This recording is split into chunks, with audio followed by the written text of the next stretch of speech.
Hey everyone! So today we are speaking with Larysa Fedorchenko, who is a Ukrainian illustrator. The first part of our interview, so we spoke to her the other day. My computer ruined everything for us, and didn't record the second half of the interview. So that was so great. Thank goodness, she's very sweet. She's like, no, we want to make sure that you have everything you need. She wants to make it a good episode, which we love that. So she has agreed to sit down with us again, and we're gonna make a book, maybe do some illustrations. Who knows? Yeah, so check it out. Thank you again so much for coming back and finishing up with us. Now we can get into kind of creating a book, a little something together, kind of get into your world a bit more. Yeah, so today we will do with you the story which calls Whispers from the Forest. Ooh, fancy. Yep. So let's get started. Okay. What we're going to do now. Every story begins with something like feeling or strength moment question. Before we even know who we're talking about or who we are creating the story or who are we reading about, we listen what the world says to us. It's like we are creating the atmosphere from the very beginning. It's like the spark. The spark, it's the very beginning of the setup of your story, of your world of storytelling, and it's where the mood and mystery begin. So, now girls, close your eyes. Imagine a forest, not a real one, but a quiet, magical, inside your mind. Now listen. What do you hear? What does the forest whisper for you? Can be a word, can be a question, can be a feeling, or a sound. What's that? I'm hearing like leaves kind of blow on the ground. Ooh. Leaves? I'm getting I don't know why, when you said not a real forest but a magical one, my brain went to fairies and singing, but I don't know exactly what they were saying. Cool. Okay, that is very cool. So, leaves blow on the ground and fairies are singing. What we're doing now. In every story, someone experiences the world. That someone can be a person, an animal, a creature, or even a tree. This step is actually character introduction. Is where the story starts to live, starts to be alive, will start to feel it alive. In classic stories, this part of the exposition or setup. So we meet the main character and sense what they need, want, or wonder. Someone hears the singing fairies and the rustling leaves. Who is it? Who is there in the forest today? Good question. It's a magical forest. Do we want to do a person or an animal? Or creature, or even plant, whatever. I'm wondering if we should do a little baby tree. Aww, cute. Okay. Baby tree. Yeah. Okay. Maybe let's do it two characters, one of yours and one of yours. Oh, okay. What's your character gonna do? Baby tree and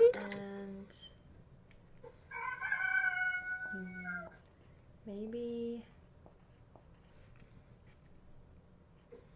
I'm thinking like maybe a baby bird or something, or like a ladybug or something that can crawl or be on the tree. That's so cute. I don't know if a Baby bird. Baby bird. Okay. Okay. Now, what is the essence of the character? If you say very shortly, for example, a squirrel who asks lots of questions, or a girl who isn't sure if she believes in fairies or whatever. So it's a baby tree which Oof. So baby tree. My baby tree was my baby tree thinking. Do you have something for yours? I was thinking maybe if we have one of them be like very, you know how there's that classic like cliche or trope, I guess, to have them be very different. Like one of them is like super shy and like reserved. shy and reserved and like by the book, like very strict and structured. And then if the other one is very like believes in magic and extroverted and optimistic and excited. sounds perfect to me. So baby tree is Maybe the baby tree would be more like shy and reserved. baby tree is shy, and baby bird is Or extroverted. Yeah. Like personable, friendly. My baby tree is friendly. Don't be rude. okay. Yeah. So, every story needs a twist. A little moment that change the quiet.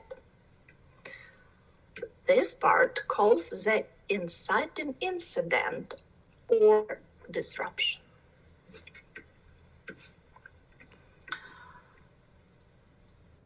It's a moment when the character can't continue, can't stay in their previous condition. So it's when they have to change the character.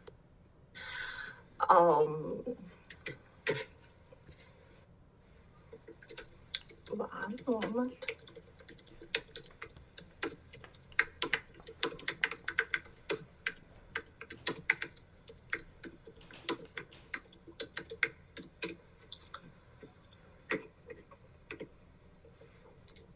Sorry. No, that's You're okay. good.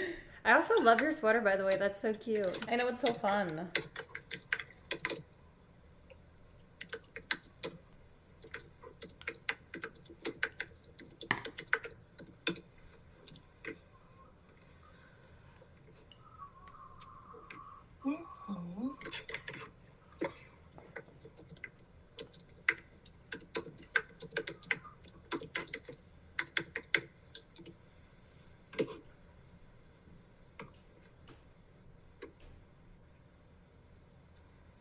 Okay, the whisper. Shy baby tree, extroverted friendly baby bird. They are opposite in mood as you wanted, Bridget, and it creates a playful, actually, and emotional dynamic if we go on the right path. Something happens. So what happens? Why they have to change? For example, tree is growing on the spot and tree is shy. Separately, we know the very friendly little baby bird. Maybe if they meet each other, they will something will kick them to change. So we have to make them to meet. How do they meet? Maybe the baby bird was like chasing the fairies as they were singing, like following the fairy's voice, and then the fairies led the baby bird to the tree. Okay. So, baby bird hears the fairy's song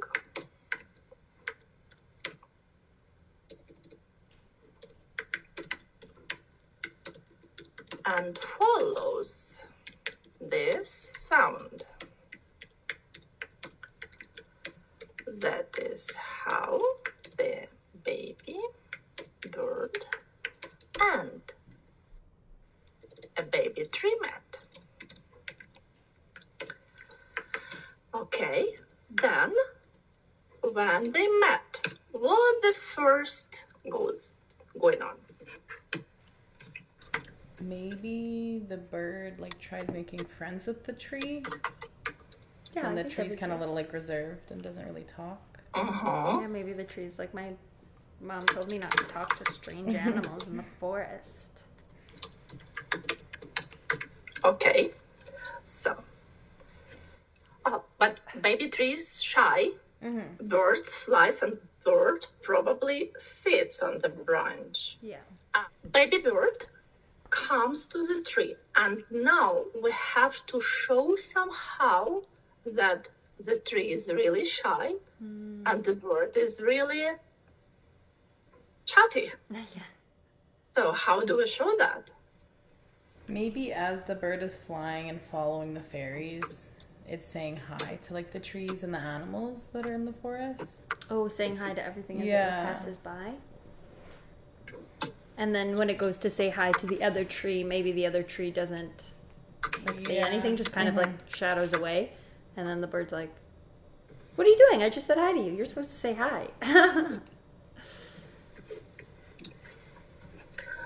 Okay, so we are writing that. Baby bird says hi to the baby tree, but baby tree doesn't answer because the baby tree is shy.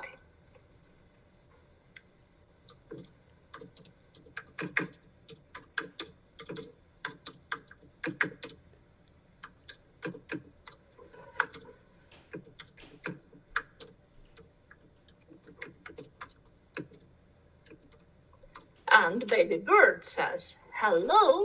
I just say, "Hello to you." It will be polite to answer. Okay.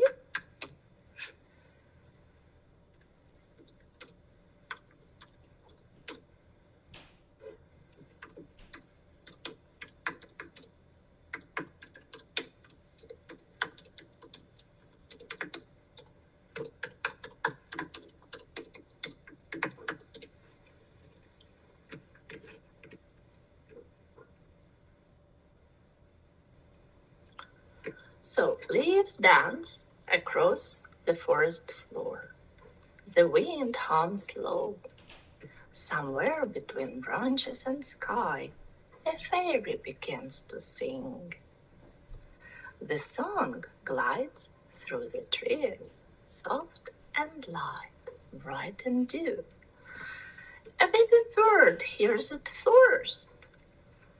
It tilts its head, spreads its tiny wings, and follows the sound. It's a quiet clearing. A baby tree stands still, shy, rooted, listening. This is where they met, where song becomes story and the forest holds its breath. The baby bird lands on a low branch, soft as a falling petal. "Hi," chirps. The baby tree says nothing. Its leaves shiver just a little. The bird hops closer, tilts its head, waits. "Hello again," it says, a bit louder, but still kind. "It would be polite to answer." The baby tree blinks at the light. A breeze moves through its tiny crown. Still no words, but maybe a sigh, like a leaf just barely letting go. So, this actually can even be the end of the story, because it's like kicks us, pushes us to think more. What is next? Will they talk to each other? And we can start to fantasize of how story goes. And it's like for every reader can be their story goes. But we will continue.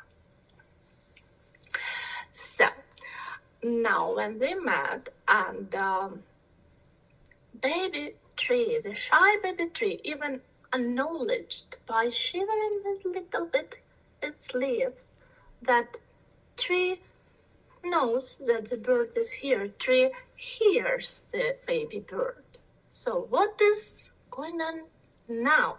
Will tree talk?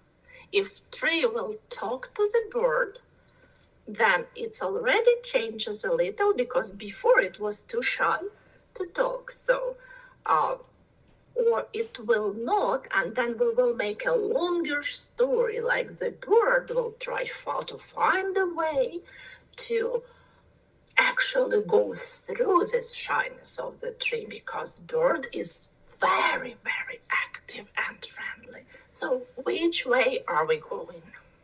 I was thinking like, I'm not sure if it'll work if it's a tree, but maybe if the tree kind of like moves its branches to cover its face, or like kind of like squishes down like a little plant, you know what I mean? Like tries to hide. So I guess like that would be like the longer one, but I just thought it'd be cute for like this little tree to be like, no, don't talk to me, I'm scared.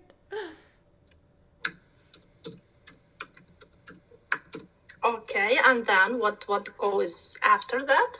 And then maybe the bird can try to find different ways to make the tree either like look at the baby bird or like laugh. That's cute. And then like kind of progressively get the tree out from behind its hands. And then I like the idea of it ultimately laughing, and then that can be when the tree decides to talk to the baby bird. So baby bird tilted its head and laugh, but friendly. No, I mean like, sorry, like the baby bird makes the tree laugh. Like the baby bird does something silly or something to make the tree laugh after it's hidden, or like does something that makes it want to see. What the baby bird does to do that?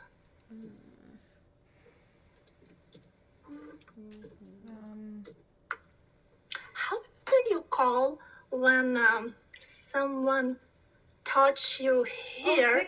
Tickles. Yeah, tickles. Oh yeah, that's cute. Yeah. The baby bird could tickle the tree. And goes closer, even closer.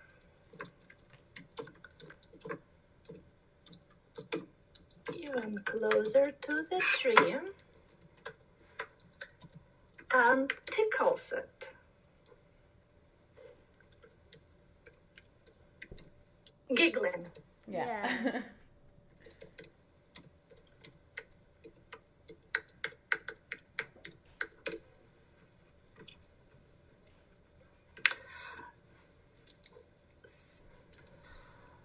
The baby tree tries to hide, pulling its leaves close like a blanket.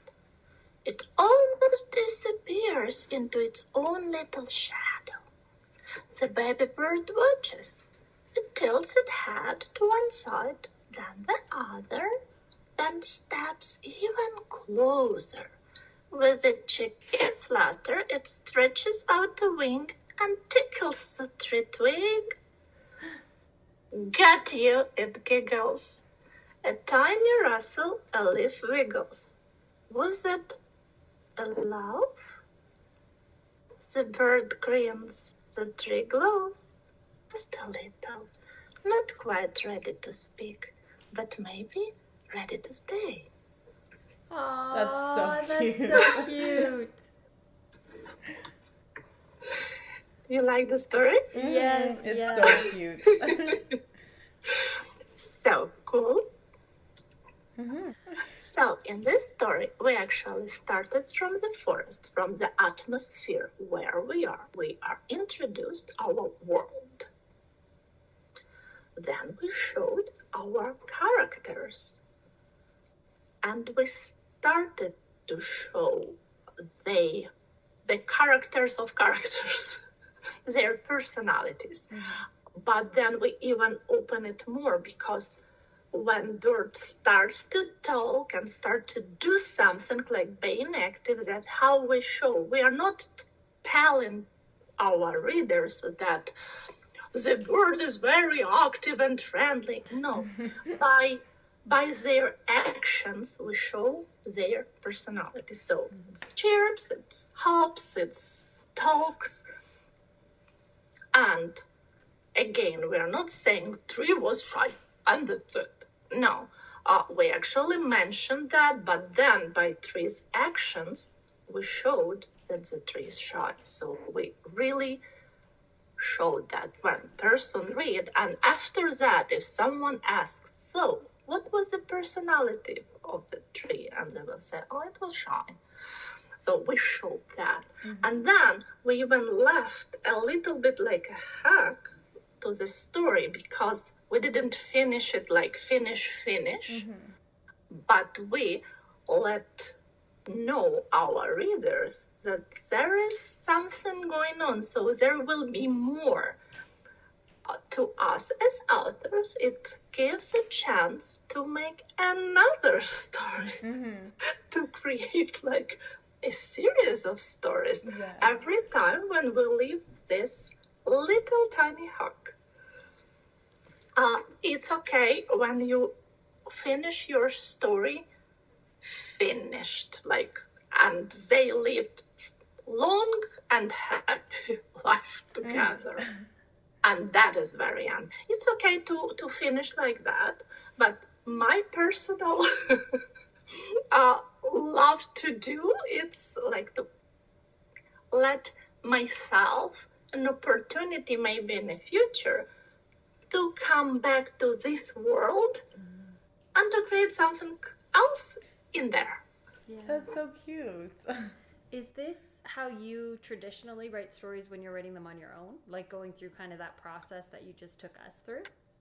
Yes, because every story has a structure, and this starts from ancient Greeks when they wrote the poetics or whatever, what we read now to learn how to create stories, to modern, to nowadays authors, when they actually repeating all those rules, but maybe something they like adding from our life or our new experience. So there is introduction, there is the characters, there is like don't tell but show, it's a rule.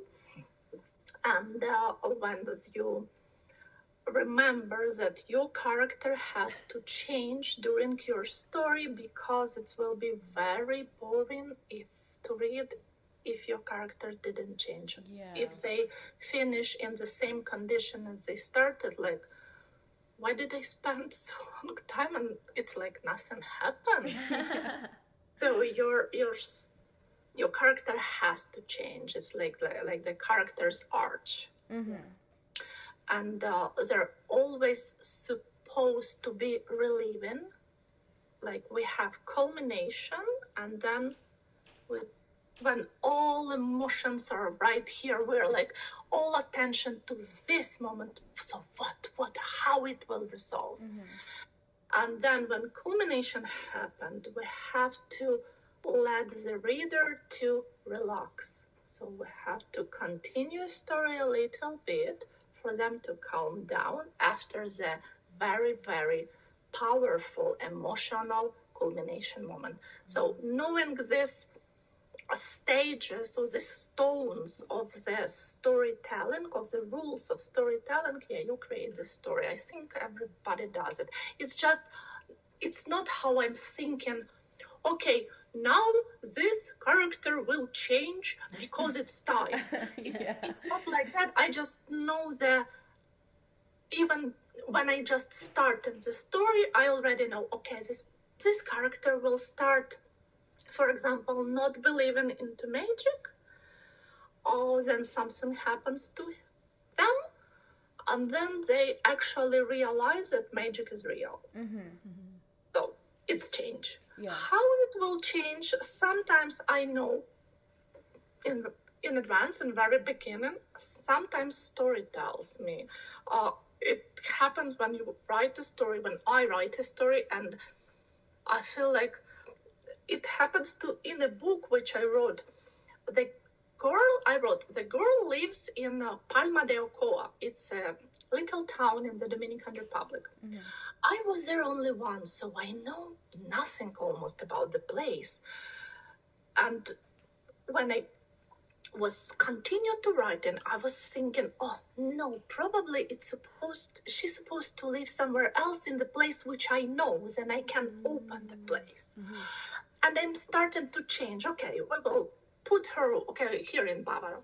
So I'm writing that, and somehow in the story I coming back to Palma de Ocoa.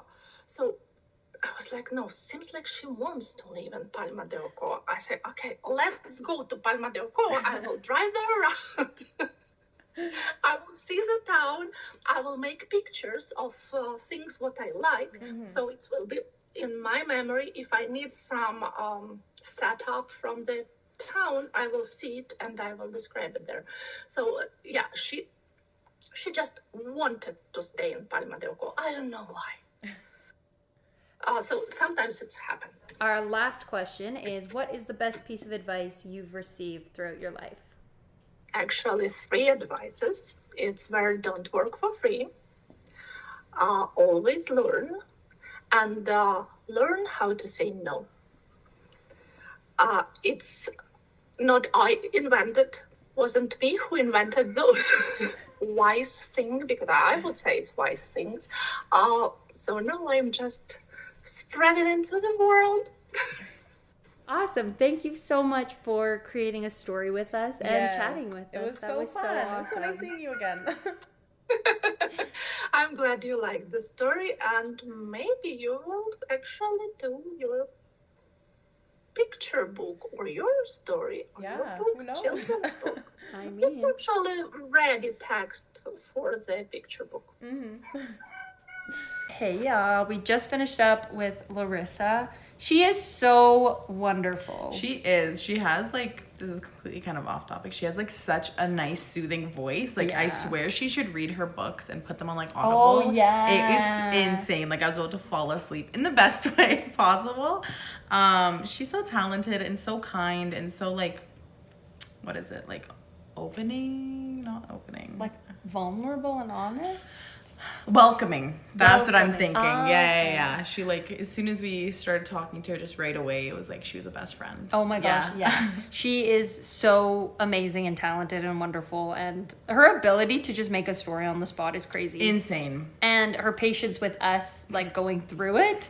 She is just so kind and so dedicated to her craft that it really, really shows through. It does. And I'm just so excited to read her books and one day publish this Our one, book? maybe. She'll illustrate it and be a co-author with that. No, so I fun. don't know. But she's so wonderful, and I highly recommend checking out her work. We're checking out some of the many events that she does in Grande Prairie because she is a literal queen and so good at what she does. Yeah. And just so cool and fun. We literally spent so long just talking to her because you can just talk to her and she's so nice to talk to. Yeah, she's so nice and real. Yeah. Hey everyone. So today we will be illustrating the book that we wrote with Larysa. Part of it, not all of it. You do not want to see that much art from moi. From us. Your art is really good, okay? I'm just not I complain about this all the time. Y'all know. I'm not a artist, I'm a Oh, a mime. artist. That's her art That's miming. it. I meant physical action, but yeah, that too. Anyhow, any hoozle. So let me read to you our story, and then we can each pick a part to illustrate, or maybe we'll illustrate the whole thing. Who knows? The options, truthfully endless. Whispers from the forest. I already messed up. I'm so nervous. Stop. Larysa read it so well. She did. She has a voice for it. She does. Leaves dance across the forest floor. The wind hums low. Somewhere between branches and sky, a fairy begins to sing. The song glides through the trees, soft as light, bright as dew. A baby bird hears it first. It tilts its head, spreads its tiny wings, and follows the sound. In a quiet clearing, a baby tree stands still, shy, rooted, listening. This is where they meet, where song becomes story and the forest holds its breath. The baby bird lands on a low branch, soft as a falling petal. Hi, it chirps. The baby tree says nothing. Its leaves shiver just a little. The bird hops closer, tilts its head, waits. Hello again, it says, a bit louder, but still kind. It would be polite to answer. The baby tree blinks at the light. A breeze moves through its tiny crown. Still no words. But maybe a sigh, like a leaf just barely letting go. The baby tree tries to hide, pulling its leaves close like a blanket. It almost disappears into its own little shadow. The baby bird watches. It tilts its head to one side, then the other, then steps even closer. With a cheeky flutter, it stretches out a wing and tickles the tree's twig. Got you, it giggles. A tiny rustle. A leaf wiggles. Was that a laugh? The bird grins. The tree glows just a little, not quite ready to speak, but maybe to stay. Ah, so cute. good. So good. Larysa killed that. We helped. We picked out about 3 words and she added everything else. And it's actually insane that she took our 3 or 4 words and made it so beautiful. She really did. She is a wonderful, wonderful woman to work with. Okay, so now we are going to illustrate. That's my lead for my pencil. This is so cute. Oh, thanks. She pulled out a I thought it was, you know, what is it, Blue's Clues? Oh, yeah. Here's a notepad. That's what the notepad looks like. Oh my gosh, it actually did. That's so funny. Okay, so we're each going to illustrate a part of the story. Oh, what part are you going for? Good question. Good question. Thank you very much for asking. You're welcome. I'm actually full of good questions. Part of me wants to do the fairy, but part of me knows that I cannot draw a fairy. So I think you could. You don't need to make it big. You can make a little tiny fairy. I think that's the hardest part, actually, believe it or not. You know what? I'll do it. Okay. I will do the beginning where the baby bird hears the fairy singing. Okay. What would you like to do? I think I'm going to do where the bird and the tree meet. Oh, cute. Yes. Okay. All right. So, go. Timer is set. Just kidding. There's no timer because there's no pressure with art. It's just art, you know? It's just art. Let me see. These hands cross. We also have markers now, so we've upgraded. Yeah, I have gotten all my coloring supplies because I'm a really big colorer. Is that English? I don't know. I think so. Not sure, but that is what I like to do, so I have a lot of colors. Okay. You just like went. Yeah. It already looks like artsy. I'm like so nervous. Maybe I shouldn't start with a pencil. Maybe that's what's throwing me off.